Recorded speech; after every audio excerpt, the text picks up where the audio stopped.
জান্নাতে আলা মাকাম উঁচু দরজার জন্য মহান রব্বুল আলামিনের দরবারে দোয়া করছি। হেফাজতে ইসলাম বাংলাদেশের প্রতিষ্ঠাতা আমির শেখুল ইসলাম আল মুসলিমিন আল্লামা শাহ আহমদ শফি নওয়ারাল্লাহু মারকাদাহু গভীর শ্রদ্ধার সাথে স্মরণ করছি। হেফাজতে ইসলাম বাংলাদেশের সংগ্রামী মহাসচিব প্রতিষ্ঠাতা মহাসচিব আল্লামা জুনায়েদ বাবু নগরী রাহিমাহুল্লাহকে গভীর শ্রদ্ধার সাথে স্মরণ করছি।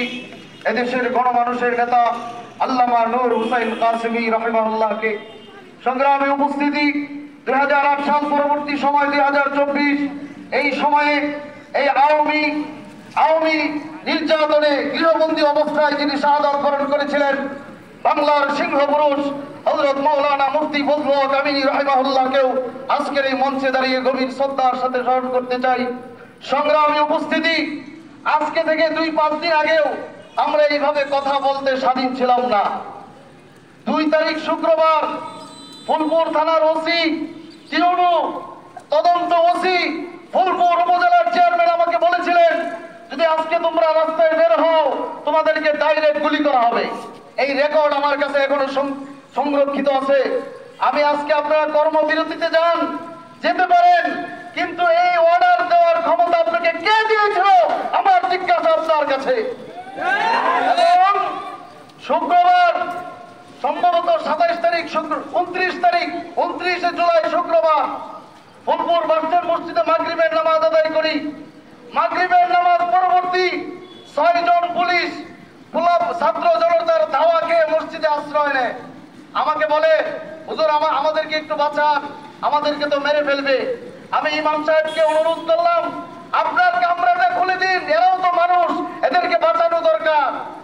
ইমাম সাহেবের কামরায় বলে এদেরকে বাঁচালাম। শনিবার জোহরের নামাজের সময় ফুলপুর বাসস্ট্যান্ড মসজিদে আমার স্নেহৎপর ছোট ভাই মুস্তফা কামালের চোখে বাসস্ট্যান্ড মসজিদের ভিতরে ঢুকে পুলিশ গুলি করেছে। বাসস্ট্যান্ড মসজিদের সমস্ত হাজার হাজার জনতাকে সাথে নিয়ে আমি এসপি সার্কেল শাকিল সেখানে ছিল, আমি আমার পাঞ্জাবির বোতামগুলো খুলে দিয়ে বলেছিলাম, গুলি করা মুখে মসজিদে নামাজ পড়তে পারবো না, এই জীবন আর বাঁচায় রাখতে চাই না। সেদিন পুলিশ আমাদের কাছে মাপ চেয়েছিল। আমি বলেছিলাম, মাপ চাইলে হবে না, আহতদেরকে তোমাদের গাড়িতে নিয়ে ময়মনসিংহ চিকিৎসা করো। মুস্তফা এখনো ময়মনসিংহ মেডিকেলে ভর্তি আছে, তার একটা চোখ নষ্ট হয়ে গেছে। এদেশে মসজিদেও আমরা নিরাপদ ছিলাম না। সংগ্রামী উপস্থিতি, আবার একদল, তারা কিন্তু এখনো ক্ষমতায় আসে নাই, তারা মনে করতেছে তারা ক্ষমতায় চলিয়ে আসছে। বিভিন্ন প্রকারের জুলুম নির্যাতন কিন্তু এখনো চলছে। আমি এই মঞ্চে আসার আগে আমার 5 নং বালিকা মুচি হিন্দুদের সাথে দেখা করে জিজ্ঞেস করেছি, ও মিয়া, আপনাদের ঘরে, আপনাদের মন্দিরে, আপনাদের উপাসনালয়ে কয়দিন হামলা হয়েছে? বলে যে না, আমরা নিরাপদই আছি, আমরা খাবার পাইতেছি, বিভিন্ন জন সহযোগিতা করতেছে, পাহারা দিতেছে। হামলা কোথায় হয়? হামলা কোথায় হয়? জুজুর ভয় আর দেখায় না, হামলা মামলার ভয় দেখায় না, আর এদেশের স্বাধীনতা বিনষ্ট করার সুযোগ আপনাদেরকে দেওয়া হবে না। সজাগ থাকতে হবে।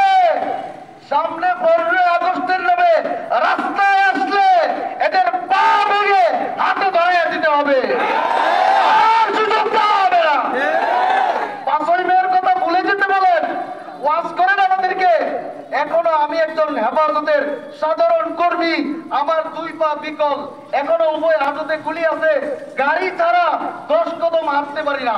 আমার আব্বা মাওলানা আব্দুল খালেকের নামে এখনো হেফাজতের 3টা মামলা ঝুলন্ত অবস্থায় আছে, ভুলে যাব কি করে?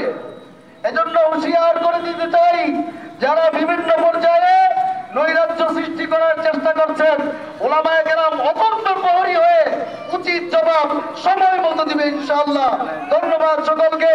আপনারা যারা উপস্থিত হয়ে আজকের এই প্রোগ্রামকে সাফল্যমণ্ডিত করেছেন, সাংবাদিক বন্ধুগণ, এখন কার পক্ষে লিখবেন?